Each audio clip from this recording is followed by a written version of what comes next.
अस्सलाम वालेकुम। मैं सिद्दीक मिठूअर बाब हाला। मौजू कहाणीअ जो नालो डप ऐं ञुञ। डप जानी माली नुक़सान घाटो थियणु, शराब भ ख़ौफ़। ञुञ जानी माली फ़ाइदो नफ़ो थियणु, ढ उम्मीद भलाई उम्मीद जुञ सिराब। पाठ नंबर 86। हज़रत यहया अलैहिस्सलाम जिन ख़ुदा जे हमदो सना कयाई। हज़रत यहया अलैहिस्सलाम ख़ुदा जे हमदो सना कयाई, हमदो सना कयो ऐं अज़ाब खां डिॼारियो ऐं चयो त नेक सालिह माण्हुनि जो पोशीदा ऐं ग़ाइब हुअणु बनी इसराईल जे गुनाहनि जे सबब खां आहे ऐं उन्हनि जे अमालनि जे ख़राबियूं आहिनि, ख़राबियुनि जो बास आहे। नेक अंजाम परहेज़गार वास्ते उन्हनि सां भलाईअ जो वाइदो आहे कयो। हज़रत यहया अलैहिस्सलाम ऐं हज़रत मरियम अलैहिस्सलाम जिन पाण में मसात हुआ, ईअं हुयो। हज़रत यहया अलैहिस्सलाम जिन जे ज़माने में हिकिड़ो बादशाह हुयो, तमामु घणियूं औरतुनि खे रखण जे बावजूदि उन्हनि ते इक्तिफ़ा कोन कंदो हुयो।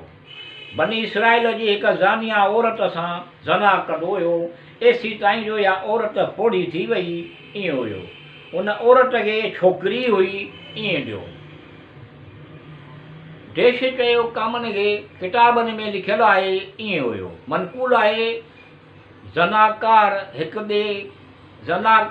ॿिए ज़बरदस्त सख़्तु बादशाह जी घरवारी हुई, ईअं हुयो। बादशाह उन खां पोइ उन औरत सां ख़वासगारी कई हुई, ईअं हुयो। जॾहिं इहा औरत पोड़ी थी वई त बादशाह खे आमादा कयो त उन छोकिरीअ सां तजवीज़ करे, ईअं हुयो, जेका बादशाह पहिरीं मां हुई, ईअं हुयो। मनक़ूल आहे त हज़रत ईसा अलैहिस्सलाम हज़रत यहया अलैहिस्सलाम जिन खे 12 हवारनि सां गॾु मोकिलियो त माण्हुनि खे दीन जो तरीक़ो सेखारीनि, ईअं हुयो। ऐं उनखे संदसि भेण जे छोकिरीअ सां निकाह करण खां मना करे, ईअं हुयो। उन जे बादशाह जी भेण जी छोकिरी हुई, जंहिंखे घणो दोस्त रखंदो हुयो ऐं उन सां निकाह करणु चाहियो थे, ईअं हुयो। जॾहिं इहा ख़बर उन छोकिरीअ जे माउ खे पई त हज़रत यहया अलैहिस्सलाम उन सां निकाह खां मना करे थो त संदसि छोकिरीअ खे ख़ूब आरास्ता कयो ऐं बादशाह खे ॾेखारियो। उन छोकिरीअ जे माउ छोकिरीअ खे चयो त आऊं चाहियां थी त तोखे बादशाह वटि वठी हलां, ईअं हुयो। जॾहिं बादशाह मुकारबत करे ऐं तोखां पुछे त तुंहिंजी हाजत कहिड़ो आहे, कमु कहिड़ो आहे, ईअं ॾियो।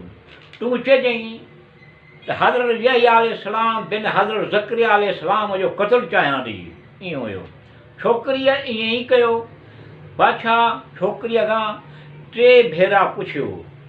छोकिरीअ 3 भेरा इहो ई जवाबु ॾिनो, ईअं ई चयो। बादशाह तश्त सोन जी मुंडी घुराई, हज़रत यहया अलैहिस्सलाम जिन खे तलब कयो।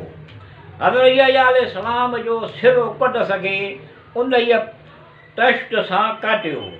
हज़रत यहया अलैहिस्सलाम जो खून ज़मीन ते किरियो ऐं जोश में आयो ऐं माण्हुनि उन ते मिटी विधी, पर जेतिरे क़दुरु मिटी विझी ओतिरे क़दुरु अञा वधीक जोश हणंदो हुयो। एसी ताईं जो मिटी विझी हिकु वॾो मिटीअ जो दड़ो थी वियो। जॾहिं इहो ज़मानो गुज़री वियो ऐं बख़्त नसर बनी इसराईल ते मुसलत थियो, उन खून जो जोश हुअण जो सबबु पुछियो। कंहिंखे कोन सम्झ में आयो, बल्कि चयो त हिकु पीर मर्द खे ख़बर आहे, उनखे घुरायो। उन चयो त मुंहिंजो पीउ ऐं ॾाढो ॻाल्हि कंदो हुयो। हज़रत यहया अलैहिस्सलाम जिन खे क़त्लु कयो हुयो, उन जो खून आहे जो अञा ताईं जोश हणे पियो। बख़्त नसर चयो त बेशक आऊं एतिरी बनी इसराईल खे क़त्लु कंदुसि जो हिन खून जो जोश हणणु छॾे ॾे ऐं बीही रहे, ईअं चयो। उन खून जे एवज़ में उन 70,000 माण्हुनि खे क़त्लु कयो त पोइ खून जोश हणणु बंदि कयो।